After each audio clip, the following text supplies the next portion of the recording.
Hello and welcome. My name is Anne Goodall, clinical hypnotherapist, and today I'd like to talk to you about something really important to do with food. That is your food story. Have you ever wondered, how have you ended up with the relationship with food that you have at the moment? Is it something that you developed in the last year or two, or did it actually go way back to your childhood? Well, have a listen. Wait till you hear what I've got to say. Your food story. See, what most people don't realize is that their eating habits, their eating patterns actually sometimes begin before they're even born. Yep, you heard me correctly, before you're even born. Let's take it, for example, there's lots of people who'll be watching this, whether it was your parents, your grandparents, or even your great-grandparents. They came from a time when food was really scarce, when money was really scarce. So it was a big deal to be able to put food on the table. Consequently, when the kids sat down at the table, the whole thing was finish your plate before you get up. Now, how many of you have heard that? Finish your plate, finish your plate. Yeah?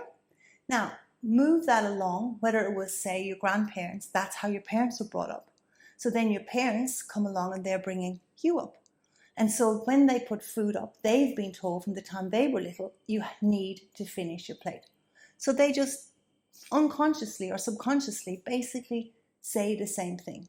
I mean, when I was growing up, I remember certainly with some foods, which I found out later I actually had an allergy to, but I just really couldn't stomach them. And I remember sitting at the table for what felt like hours, probably maybe 20 minutes, but for a kid, 20 minutes feels like 20 hours.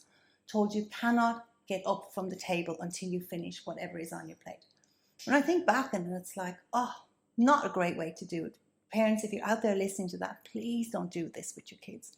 Because what you're actually doing is you are breaking that link basically between your gut and your brain. You're breaking that connection where a person knows how much they want and should eat for their body.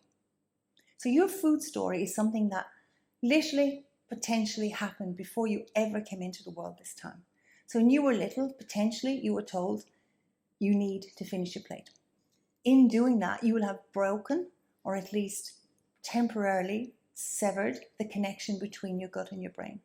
The other thing that we tend to do sometimes with kids is if they fall over or they've had a bad day, or sometimes even if they get an injection, they say, okay, look, here's a lolly. I mean, have you ever been to the doctor in the last few years? And the doctor gives your kids a lolly. Sometimes it's even at the dentist. They give them a lolly, which I find absolutely strange. A lolly from a dentist, it's like, bring me more work, yeah?